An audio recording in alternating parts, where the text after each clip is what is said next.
नमस्कार दोस्तों, खबरें उत्तर प्रदेश में आपका स्वागत है। अमरोहा से रहमत अली की रिपोर्ट। अमरोहा में भाजपा का महासम्मेलन उमड़ा जन सैलाब। आगामी विधानसभा चुनाव में पूर्ण बहुमत से सरकार बनाने का किया दावा। अमरोहा के हसनपुर स्थित अली जमील अब्दुल्ला इंटर कॉलेज मैदान में रविवार को बहुजन समाजवादी पार्टी बसपा का विशाल कार्यकर्ता महासम्मेलन आयोजित किया गया, जिसमें बड़ी संख्या में कार्यकर्ताओं और समर्थकों की मौजूदगी से जन सैलाब उमड़ पड़ा।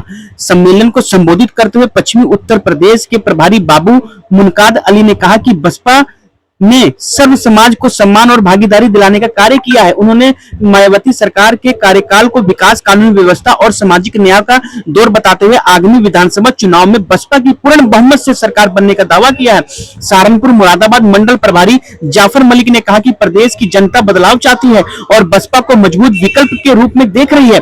कार्यक्रम के दौरान आसीम अहमद एडवोकेट के नेतृत्व में कई लोगों ने AIM को छोड़कर बसपा सदस्य ग्रहण किया।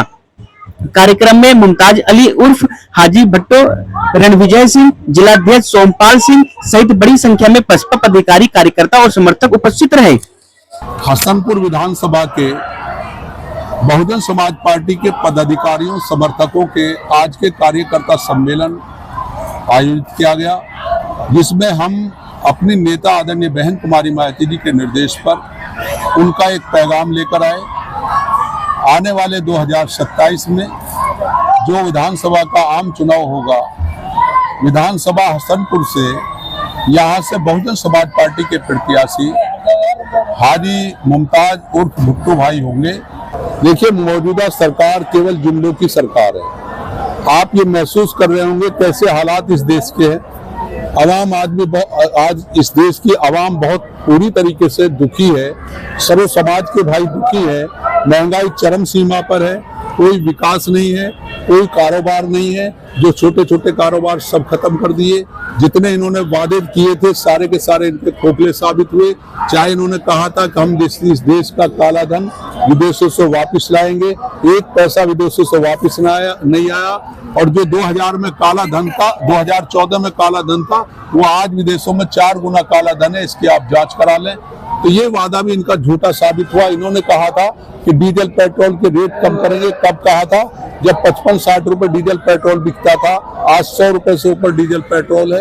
कोई ये भी वादा उनका झूठा साबित हुआ। इन्होंने कहा था कि हम किसानों का कर्ज माफ करेंगे, किसानों की फसल का डबल मूल्य दिलाएंगे। कोई किसान का पैसे का कर्ज माफ नहीं हुआ, कोई डबल मूल्य नहीं दिलाया गया। आज किसान जितनी लागत लगाता उससे कम उसकी पैदा होती है। भुखमरी के कगार पे किसान बैठा है। आज हालात ये हैं कि न उर्वरक मिल रहे हैं, न यूरिया मिल रहा है, न डाई मिल रही है। किस तरीके के हालात पैदा हो गए, डीजल के रेट कहां तक पहुंच गए। आज किसान भुखमरी के लिए तैयार है, खुदकशी करने के लिए तैयार। ये वादा भी इनका झूठा साबित हुआ। इन्होंने कहा था हम 2 करोड़ बेरोजगारों को प्रतिवर्ष रोजगार देंगे। कोई रोजगार नहीं दिया गया, बल्कि इनके रोजगार छीनने की तैयारी कर दी। जो जितने भी सेक्टर थे इन्होंने आज सारे प्राइवेट वालों को बेच दिए। चाहे बिजली विभाग हो, चाहे रेल विभाग हो, चाहे शिक्षा विभाग हो, चाहे इंश्योरेंस हो, चाहे आपका हवाई जहाज विभाग, सारे के सारे सेक्टर प्राइवेट वालों को बेच दिए। अब आने वाले वक्त में क्या नतीजा निकलेगा इसका? जो सरकारी नौकर थे वो प्राइवेट नौकर बन जाएंगे और जो अपने परिवार को पाल रहे थे वो बेघर हो जाएंगे। ये इस सरकार की पॉलिसी है। छोटे छोटे धंधे बंद कर दिए, छोटे छोटे कारोबार बंद कर दिए, बड़े बड़े पूंजीपति बना दिए, बड़े बड़े धन्ना सेठ बना दिए। ये कारोबार है इनका। किसानों का कर्ज, अगर एक पूंजीपति का इन्होंने कर्ज हजारों करोड़ों की तादाद में माफ किया है, अगर वो किसान का कर्ज माफ कर देते तो पूरे देश के किसानों का कर्ज माफ हो जाता है। तो ये कोई हितैषी सरकार नहीं है, बल्कि इस देश के विरोध में ये सरकार कर रही है, आवाम के विरोध में।